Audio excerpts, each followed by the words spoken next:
The only disability in life is a bad attitude. This is one of my favorite quotes that I found quite a few years ago. My name is Clint Lindeman. How is everybody doing today? The reason I am here is to talk to you about my life, but mostly how I have overcome challenges throughout my life. These challenges don't have to be because of a disability. They could be any type of challenge that you could come up in any of your lives.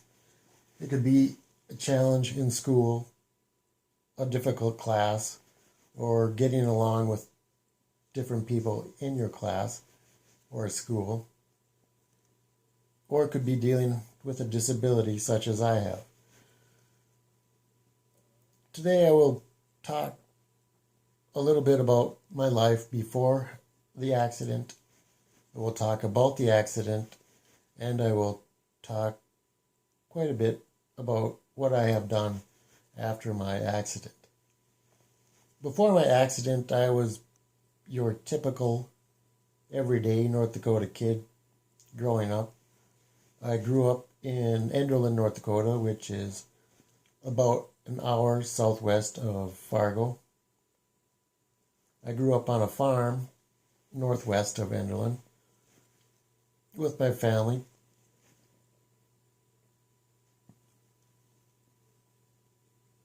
I went to school in Enderlin High School, and Enderlin Elementary School. I had friends just like all you guys out here. We hung out, did everything together. Sports I was in football, wrestling, and baseball. Football was just something to do in the fall, and wrestling was something to do in the winter, so I could get my body ready for baseball. Baseball was my true love growing up and still is.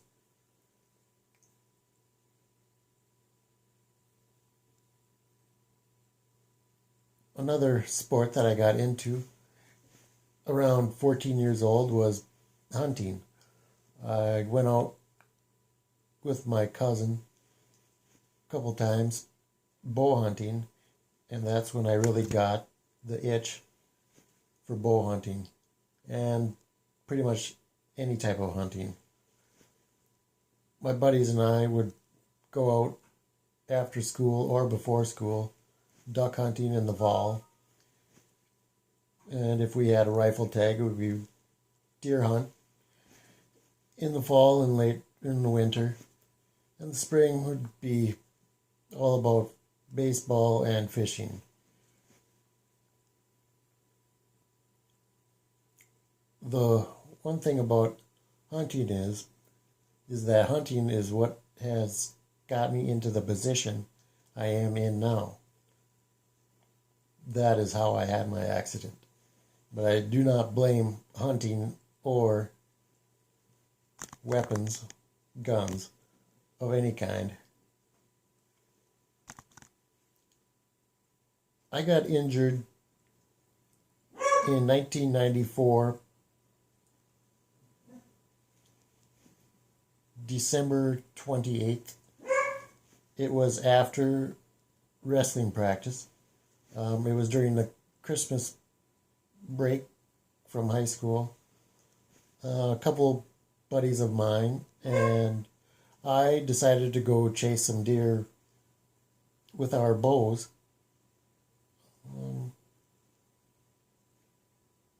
We decided to drop off one of our guys in the hunting party about a mile north of us along the Maple River, and he would walk the river bottom towards us.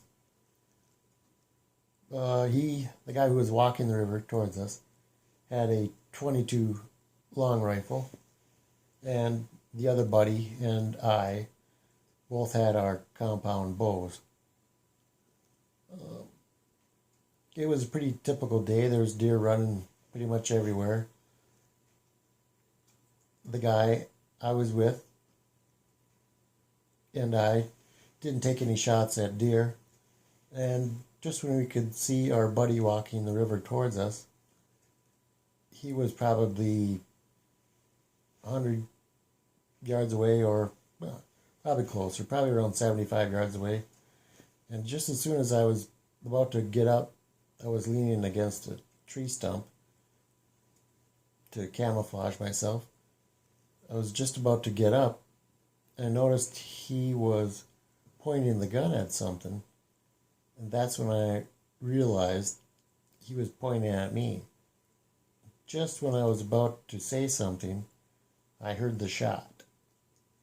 And the next thing I knew, I was laying on my back and could not move anything except I could talk and my eyes were open. My body just went totally numb.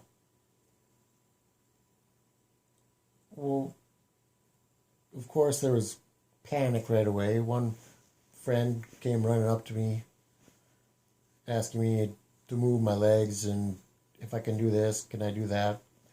I couldn't do anything. So he dug in my pocket, grabbed the keys to the pickup I was driving at the time, and said he was going for help. The next thing I remember is hearing the ambulance siren getting closer and closer. And then I might have blacked out a little bit, because the next thing I remember, I was getting loaded into the ambulance, and I remember looking up at two of the paramedics, and of course it was a local volunteer ambulance squad, rescue squad, and I knew everyone that was there. And after that, I don't remember anything for about the next 2 months. Later on, I learned about my accident, that the guy who grabbed my keys out of the pocket and ran towards to get the pickup and go for help, dropped the keys in the river when he had to cross. And luckily, or I would not be here, he found the keys within seconds. And also luckily, the river was very shallow at that time of year. I also learned that while I was on my back, that of course there was blood shooting out of my neck. He packed my neck with snow, and I later learned that that also probably saved my life.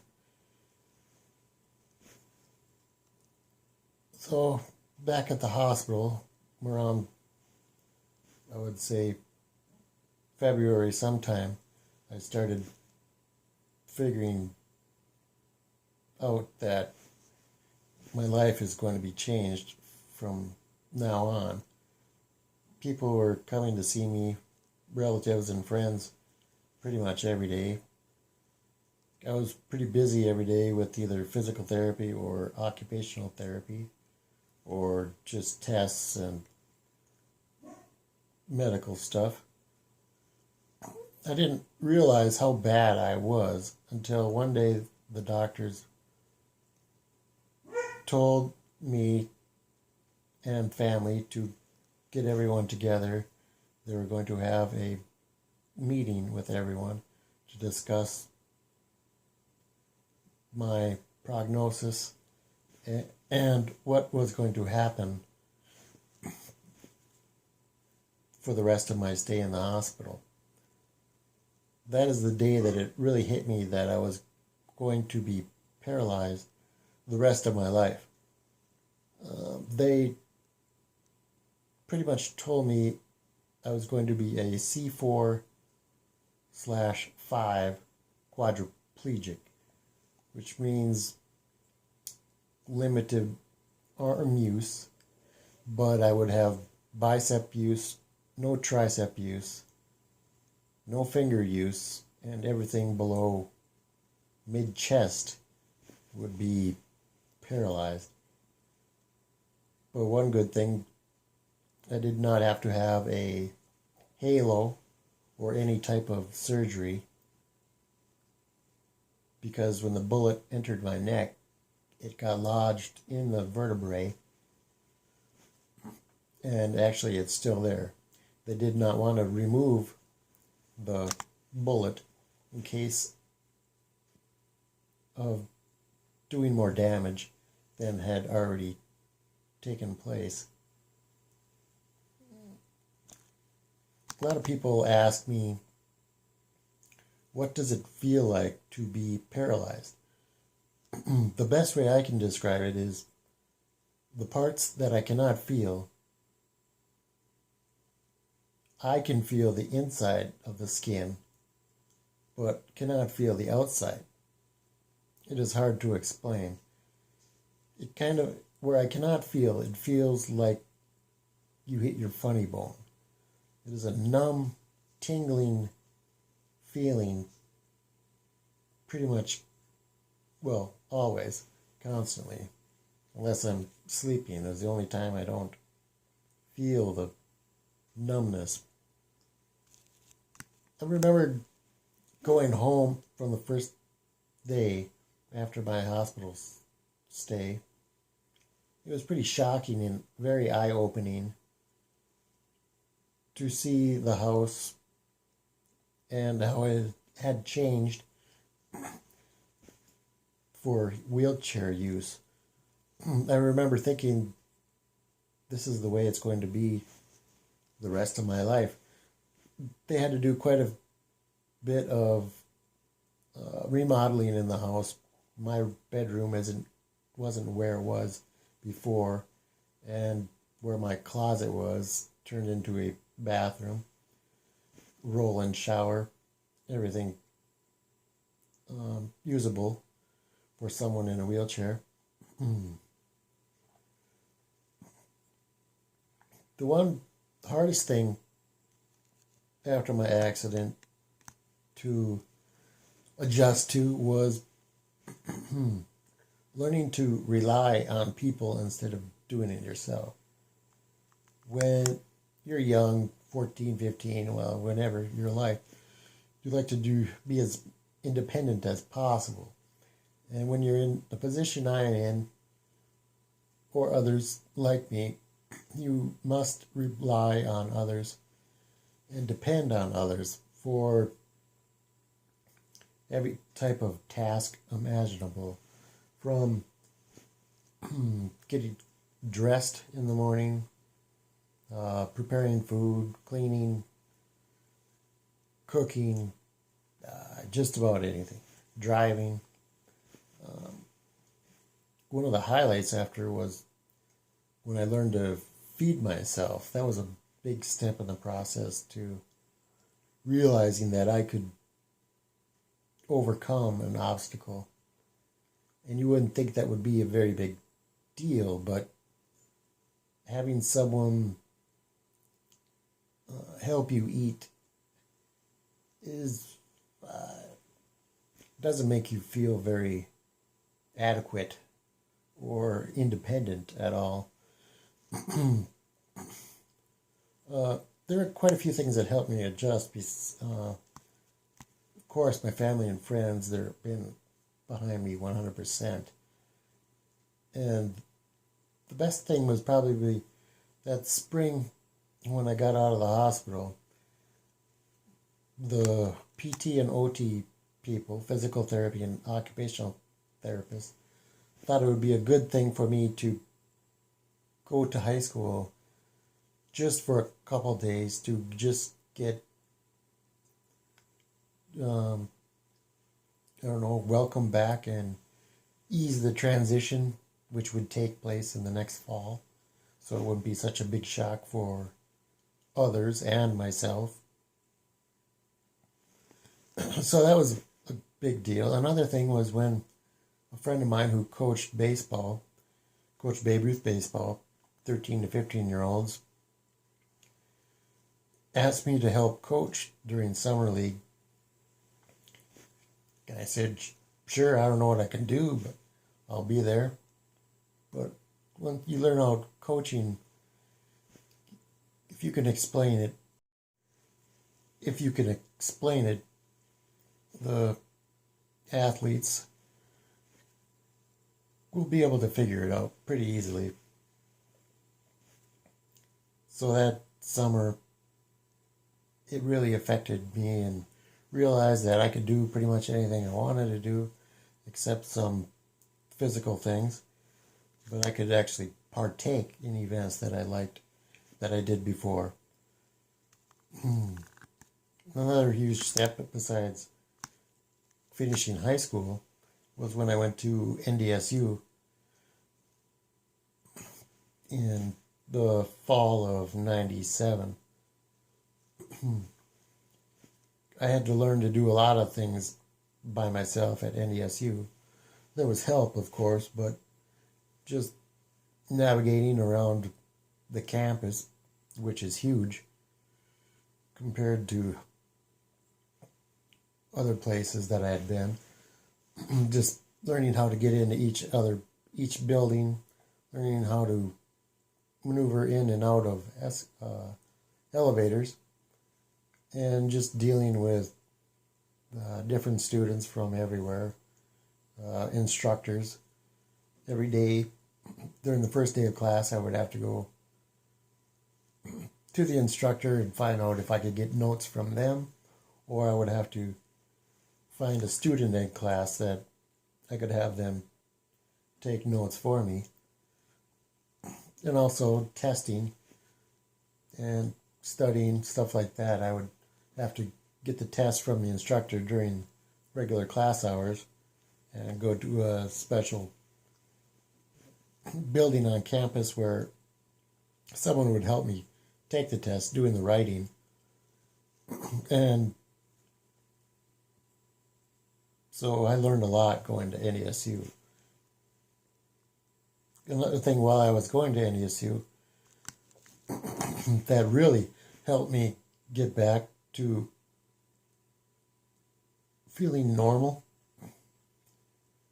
was when an organization called Twist of Fate called me up. I believe it was in the fall of '98. They heard my story from, I don't know if it was a relative or who it was, but they asked me if I wanted to come down to a bow hunt for disabled archers, which takes place in the Sandhills south of Leonard, North Dakota. Anyway, they wanted to know if I wanted to partake. And when I answered them, I said, I won't be able to hunt, but I will come and watch. And the guy on the other end, his name is Delmer, he said, no, Clint, you're not going to come and watch. You're going to hunt. And if you're going to hunt, you're going to get a deer. And I kind of rolled my eyes on the other end of the phone and thought, yeah, sure, this guy's nuts. But about a week later or so, I met up with Delmer and the Twist of Fate guys, and they gave me a crossbow that told me I can use and adapt to however I'm going to be able to need to use it. And my dad is very mechanical, and we brought it home, and the next day, I believe, or maybe it was the next week, yeah, it took like a week, we went to the lake, and it was raining, so we figured it out how this crossbow was going to fit and how I would be able to shoot it. I was surprised at how quick it came together, and I was shooting arrows within, a couple weeks after those guys called me. And the hunt, which takes place in the last weekend of September, was just around the corner. And when I got there, there was 11 other disabled archers from around the United States. I believe the farthest one was from New York State. Anyway, and then talking to these guys, most of them were wheelchairs. Some of them were missing limbs. One guy was actually blind, and he could still shoot with help from someone. But that was amazing. That whole experience was eye-opening. And I could see guys in my position that were doing things a little different. And it was just a learning experience all the way around. And I didn't kill a deer during that 3-day hunt. But later that fall, a buddy of mine and I went hunting. It was October 31st, Halloween. And a Sunday afternoon, we went hunting, and I got my first deer, actually able-bodied or in a wheelchair. It was a doe, nice-sized doe. But after I shot that doe, I felt like I was back. Not totally, but I was back somewhat, and I knew I could do more. Hunting since I got into it again, has really opened up a lot of doors for me. I have hunted in northern Minnesota for bear. I didn't get one that first time, but I also hunted antelope in western North Dakota. I didn't get an antelope, but I did get an antelope in 2013 in Wyoming. I went to a hunt in Douglas, Wyoming, which is called the Hell of a Hunt. They invite up to 15 hunters, disabled hunters from around the nation, to come to their annual antelope hunt. That was another eye-opening experience. Some of the guys down there were worse off than I am, and it was just good to see other people doing well and getting out there and enjoying themselves in the outdoors like they did before their accident,